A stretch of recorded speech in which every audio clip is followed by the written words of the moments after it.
Hello and welcome to another episode of Hello America's What's Cooking. It's my great pleasure to host our renewed series for 2022. My name is Xenia Pola. I'm the director of ICA North America. And we are restarting this series of news from members and associations in the North and Latin American regions, sharing a little bit more what's happening on the ground. We are having this show every Thursday here on LinkedIn Live. This is our first broadcast on LinkedIn. And we are very excited and hopefully everything is working okay. Please let us know if you are watching, say hello, ask questions to our guests. And without further ado, I would love to welcome my two distinguished guests, Robert Heimbach from Gala Systems and Paul Mckeefer from TVS International. Welcome, Paul and Robert. Thank you. Thank you. And before we get started with our chat, what's happening on the ground, Robert, why don't you quickly introduce yourself and your organization so people know a little bit more what you stand for and what you do? So we have been working since the 80s as Gala Systems, providing solutions in performing arts venues, stage lifts, orchestra lifts. Towards in the 90s, when I started in 1992, a little while ago, we started doing solutions for auditoriums, full auditorium transformation systems to make it possible to hold different events within the same space.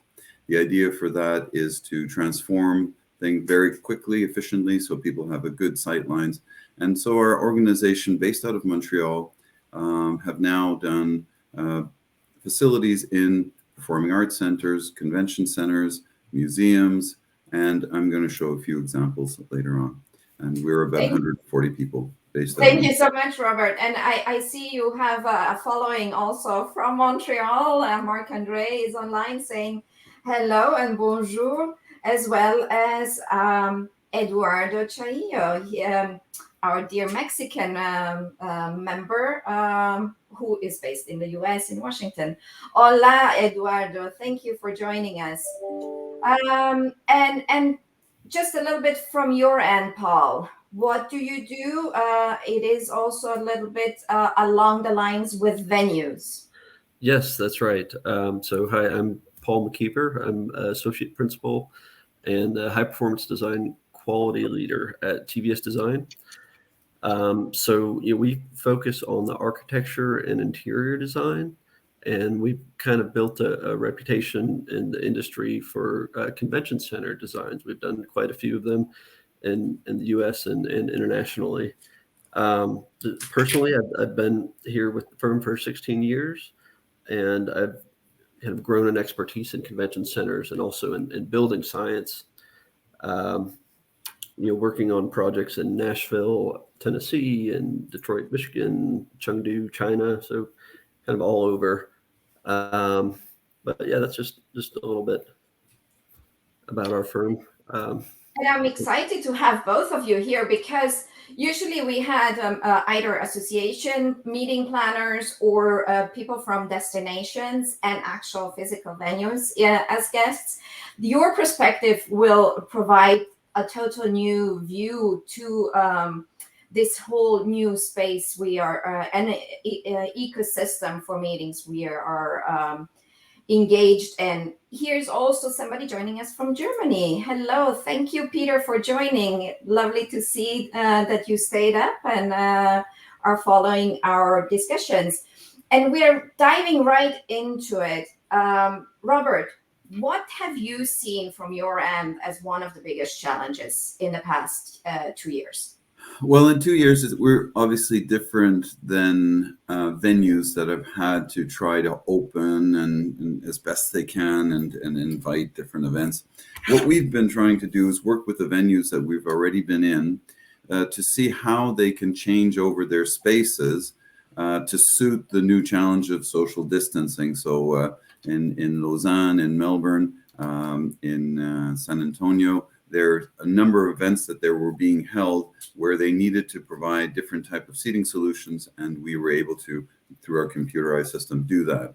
As far as a corporation, there's been a little bit of slowdown because we do work with design on the head of the projects, and it's important for us to be in there to try to solve sort of very efficient spaces.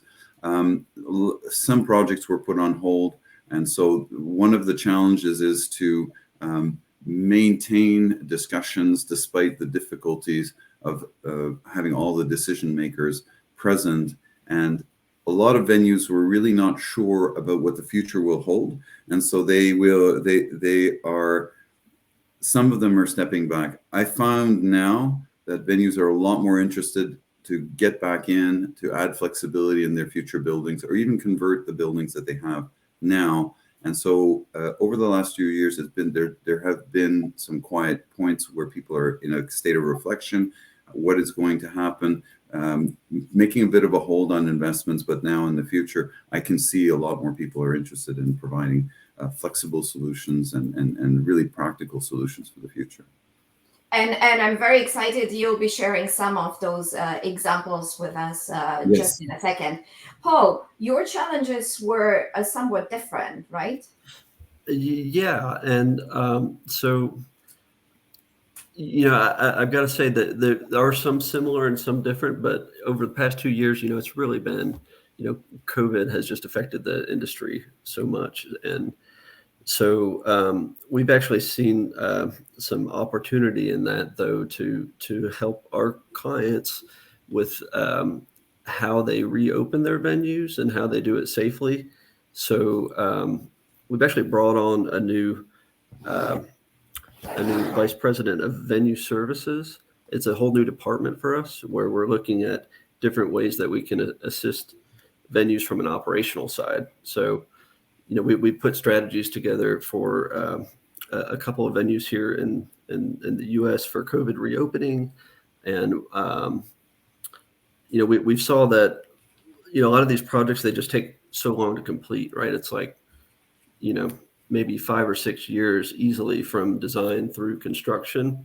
So we've been lucky to have some big projects, particularly in New York City and in Las Vegas, that have been kept going through the pandemic.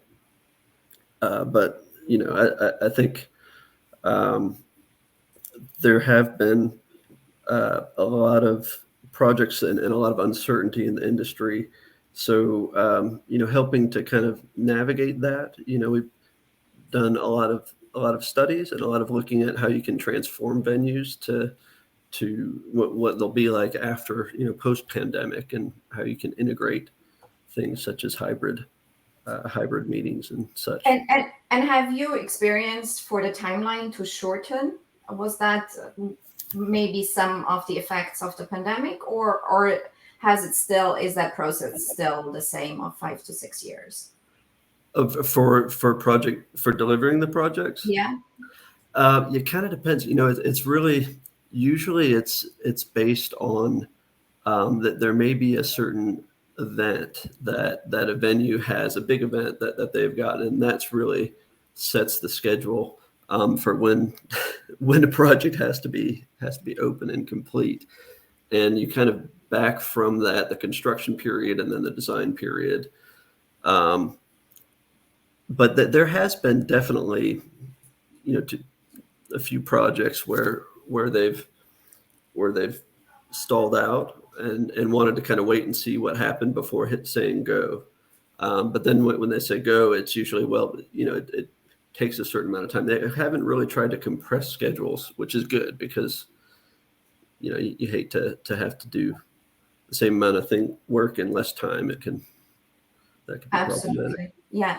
And I want to keep this fast paced. So Robert, I know you've done some amazing things in terms of event space, and you were going to also mention some new trends emerging, which especially our member venues should be mindful of. So over to you. Do you want me to share? Yeah, go ahead. I've got it on the right screen now. Perfect. Here we go. Can you see it now? Yes. this is a quick cross-section of a facility in Lausanne. You're familiar with probably the Swiss Tech Convention Center. What I would like to highlight, though, is how other markets are looking at assembly spaces. So performing arts centers, headquarter facilities of large corporations, museums, casino showrooms. And they all have something to contribute in terms of getting people together. And I've noticed that, let me just see, yeah. So in all of these venues, they've got very high performing showrooms and public assembly meeting spaces. This is an example of a performing arts facility at the Tobin Arts Center in San Antonio, Texas. And this is a convertible transformable venue that can change over within about 15 minutes time to change over from a flat floor to fully raked floor or any other type of configuration within that space. So a very highly flexible venue that looks and feels like a permanent venue when it's finished. So this is towards the end of the transformation. You can see that it can change over, and they can pre-program several different configurations in order to provide different layouts. The idea is most performing arts centers are only busy about 35% of the time. When they have the ability to create different events very effectively and quickly, they then get up to, let's say, 85% usage. So at the Tobin Center for the Performing Arts, they are now the #1 event center in all of North America in terms of the usage per square feet. And it's a beautiful facility. What they found is that their performing arts ticket sales will only yield about half the amount of revenue than a business meeting will. So they are heavily attracting businesses to come into venues like this that have the right sight lines and sound. A recent one also is this Steinmetz Hall, Dr. Phillips Performing Arts Center, just opened last week. And this venue itself is also very interesting. This is a quick report. I probably don't have a video of my own. This is just a recent video, report that's done about the opening. So again, the full transformation of the floor, and they have several different configuration sets so that they can hold different types of events. What some of these events within the same space could be a full auditorium. This social distancing, where you keep one row out of two, also works very well for seminars, so that people can, within a seminar, instead of 1 meter rows or 3.5 feet rows, they can actually go up to 2 meter rows in order to be able to take notes. They have tablets in the seat. So what we're doing is changing these spaces so they become a lot more event specific. So what you would hold in a full auditorium, you may not be what you want to hold in an evening, an awards banquet, for example, where a corporation would come in and celebrate their top performers, or if they want to host their clients, they can do it in a different setting. Often we would do, let's say, we would encourage them to set everything down in flat floor, bring in banqueting tables, so the entire look of the facility is different to suit the events. And this creates a very sustainable and usable and efficient space. So by changing over and being able to change over from banqueting to cabaret, setting everything down in flat floor, loading it in flat floor, and then changing it later on makes it very efficient. So you can actually hold 2 or 3 events within the same day. You can even split the hall. This is a skyfold wall, also from Montreal. And then combined with moving walls, moving floor systems, you can actually hold concurrent events. Most auditoriums are very highly underused. In conference centers, fixed auditoriums use maybe 20-25% of the time. So it's a real shame where you can use it as banqueting. So this is a performing arts centers. They use this now. Museums have also changed. They become a lot more interactive. And again, these are all publicly funding buildings, but they have to get a strong bottom line. So they're starting to look at different solutions in how to create excitement within their facilities and even host different types of events by changing over, making the venue transformable, not only holding performing arts, galleries. This could be a gallery. You can actually have a piano concerto. The piano gets stored underneath. And this is something I think Paul will touch on also, is that they also use the outside of buildings a lot more, not only inside, but on the outside with some permanent seating and displaying on a large screen, or just to use the facilities, just to attract people, make it very flexible so that they can hold events. And this is the inside view. These are customized seats. It's very slick looking. This has kind of an industrial look that they wanted. So you really can do that. So that was museums, high rises, headquarter buildings. This is a venue headquarter for Intesa San Paolo in Torino in Italy. They decided to use the 5th to the 7th floor to actually have a meeting space. If this was a permanent venue, again, would only be used 20-25% of the time. But if you do use the idea of changing over within 10-15 minutes, you hold all sorts of different events, product launches, corporate meetings, your annual staff meeting, Christmas parties, whatever they happen to want to do. So the idea is that real estate is very expensive. The infrastructure of the buildings are very expensive. By adding a few percentage into the infrastructure cost, you really get to use your real estate well, and then you have a very sustainable venue that actually will attract 50%, at least 50% more in terms of people. This is another headquarter building, Gazprom headquarters. Again, rather than have everyone within the headquarter building go somewhere else, they say, well, look, we're not going to send people out to hotels. We're going to send people, we're going to do it all within this space. So in this full auditorium, but then with handheld, they transform, usually have 2 or 3 operators with their codes in there that can change over their spaces. You can do this in combination with other types of seating. The idea is just to really do event-specific configurations, maybe do 10 or 12. You program them ahead of time, and then they use this as a tool in order to draw all sorts of different type of events. The idea is not to have you searching for different events that suit your venue. The idea is to transform your venue to host all sorts of different events. So we've gone now from headquarters to even casinos. Casinos are also heavily drawing in some of the showrooms with separate entrances, are also drawing in different types of clients. This is a venue that can change over in Macau, that can change over in under 10 minutes, that can actually be a proscenium stage or a theater in the round, or a corporate meeting where they do seminars every second row. So these are facilities that we've been working on that are kind of, all of them are assembly spaces. All of them are in the look of looking towards being efficient and exciting and interesting for the members or for the patrons that are visiting.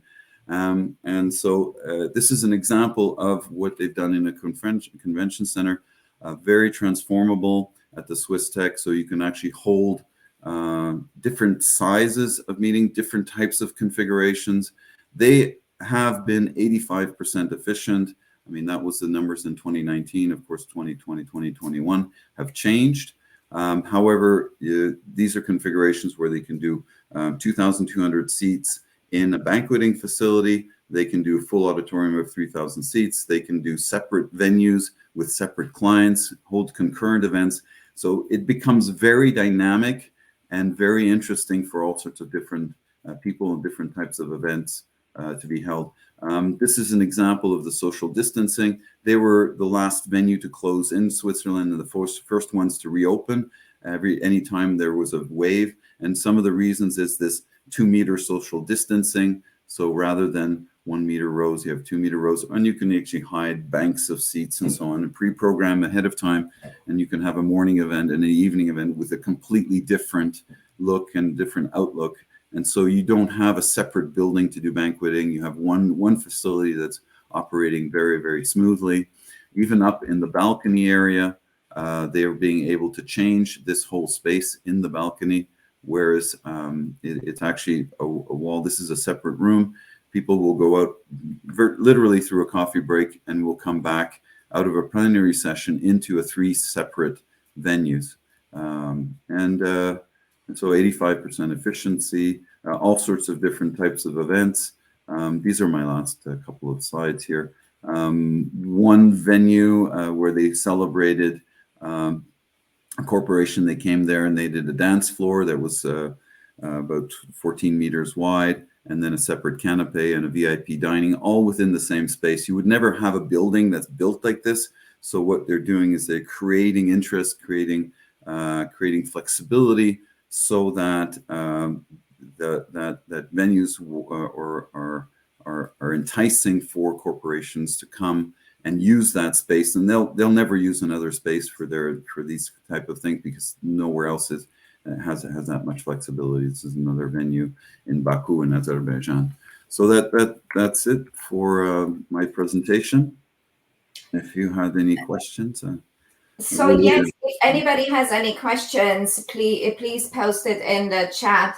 I just have to echo what my colleague Monica is saying. This really looks fantastic, and what Paul was saying in terms of the importance of flexibility and being really able to convert very quickly. This is touching on all those points. Paul, from a design perspective, what do you think, or what new elements have you introduced in your designs and in working with your clients? So, we've been seeing a lot of new trends in the industry, and some of them coming with COVID and some of them actually starting before COVID. And actually, maybe if I could share my screen for a moment here. So, one big thing that we're seeing is greater use of outdoor spaces. And it was kind of a trend before COVID, but we're seeing it as being just something that's very effective with, of course, with social distancing. But we've got a couple of projects like in Denver at the Colorado Convention Center. There's a large outdoor terrace with views of the Rocky Mountains, which you can set up banquet tables out there. So it's kind of extending what you would think of your typical convention functional spaces, the exhibit halls, the meeting rooms, and the ballrooms, out into the pre-function, and then out even beyond into the outdoor terraces to have additional flexible and leasable space for venues. In Savannah, we also have a large outdoor terrace with views back towards the city, and we're starting to use some of these softwares. This is actually we're looking at a project in New York, and we can kind of simulate, how you can extend the use of outdoor spaces throughout the year. So this is basically just saying that by adding windbreaks, like plantings, and adding heating elements, you can actually extend the hours out of the year that you can use that outdoor space. In the springtime, maybe from 10% to 90% of the time where you can use that outdoor space. So yeah, outdoor spaces are big. Another thing in Javits, there's a large outdoor terrace, and there's actually a rooftop farm, and so we're starting to see a lot of incorporation of this kind of farm to table type of food service business, which is great because the food is so fresh and it comes right there from the venue itself. We're also seeing, and this has kind of been a trend for a while, but to make as much use out of the rooftop spaces as possible. So there's so much rain that falls on the roof of a convention center, so stormwater control is huge. and also that rooftop space can be used to collect the solar energy. So like in Las Vegas, they're looking at offsetting about a third of the venue's energy for the West expansion with a large photovoltaic array on top of the roof. So there is kind of a renewed focus, I'd say, on sustainability in the venues, particularly with some of the issues surrounding climate change and a lot of cities that now have carbon reduction strategies. So, one thing we do when we start a new project is we're talking with the cities, and even if we're lucky enough to be early on the market study side, looking at the venues that are there and what a city needs to do to stay competitive in the industry. So like we just opened up a new venue in Memphis and then another one in Charlotte, which were conversions. So it was kind of an adaptive reuse of the venue that's there to transform it to meet the new market standards. So adding new meeting space mainly, but also opening up the building with views and upgrading finishes. So trying to reuse what's there, because really the most sustainable building is the one you don't have to build. So you're reducing the amount of carbon tremendously by reusing the existing building. We're also looking at kind of planning more so for the future. So how can you future-proof a building against issues surrounding climate change? So designing for temperature rises or sea level rises. And I guess just to reiterate what Robert had mentioned about just designing for flexibility. So there's really like a trend to extend the use of any space that you have in the building. So if you can make the exhibit hall more flexible with certain types of the operable partitions and automating that, and then ballrooms being able to open those up and expand them both to the outdoors and out into the pre-function spaces, and then large public spaces being able to utilize those for other uses besides just registration or circulation space as leasable space.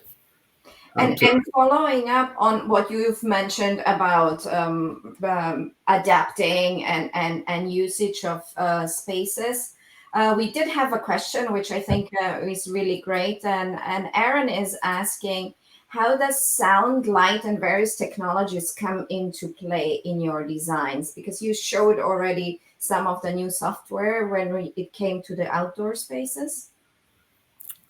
Yes, and is that, I guess that question is more geared towards you. Yeah. So it's interesting, like particularly with light and daylighting technologies. So we are really trying to introduce daylighting more into venues here in the U.S., but we've seen it more successful overseas, and particularly in China, where we're actually able to. There's a venue in Tianjin where we were able to completely daylight the exhibit space, so that you don't even need the electric lights, which that the lighting power in exhibit halls is usually tremendous. So that there are some venues in the U.S. where we've been introducing daylight into the halls, but then you always have to have the option to black out those spaces. Technology, I think, integrating LED and billboards and screens as much as possible. I mean, you nowadays the visitors and event goers, everybody has technology with them all the time. So being able to reach them when they're maybe not sitting in a plenary session, but they're walking through the concourse, and they want to see the plenary happening on a screen, or maybe even on their screen. So in their phones even.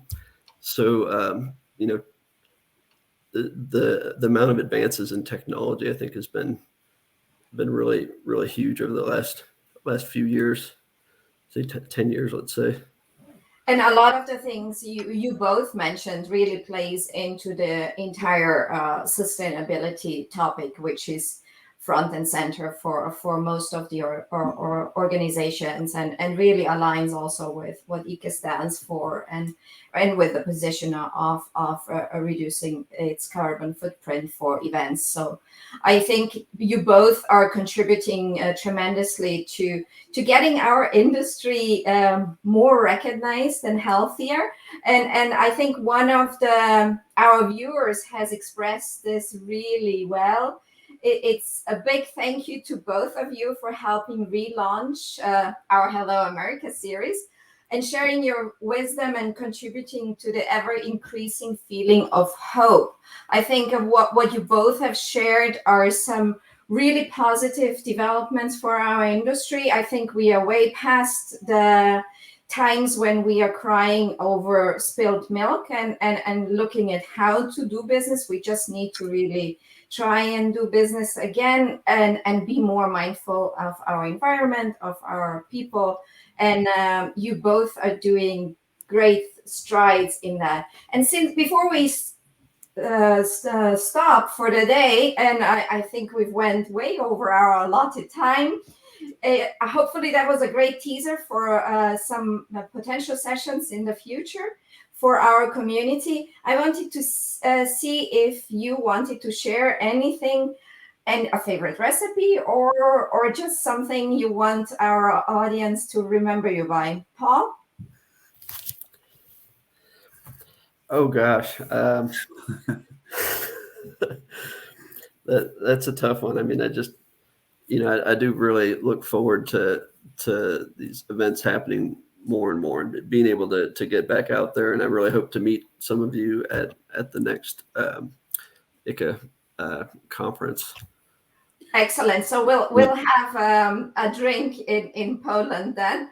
But Robert, before you came on the show, you were making your pizza dough for. I've the whole COVID thing has gotten me a bit into baking and making pizza. So I was just preparing it for tomorrow, because it has to rise and proof, and then go in the fridge for about 24 hours before I can take it out again and start doing that. But I've learned a lot about that, and I get to share it with my 5 children, and so they all enjoy pizza day, and so I prepare that. I make 4 big pizzas, and but I'm the big cook at home. Lamb vindaloo, all sorts of other different things in vegetarian cuisine. So I could go on for hours. I really enjoy this. It's my passion, cooking, next to what I do. So. Okay, so in Poland we'll have a drink and a recipe exchange, right? Absolutely. Okay, thank you both for joining us, and thank you to the audience for watching. More information is available on Gala Systems on their website, galasystems.com, and as well on TVS International on tvsdesign.com. Thank you both for being here. If anybody wants to come on the show, please send me an email to xenia.p@icaworld.org. And next week, we are having a Latin American flavor. My regional director colleague, Andres Escandon, will share what the latest trends are in Latin America. Thank you again, Paul and Robert, and the entire audience. They are also saying thank you to the both of you, and wishing you all a wonderful day. Bye, guys. Thank you. Bye-bye. Bye.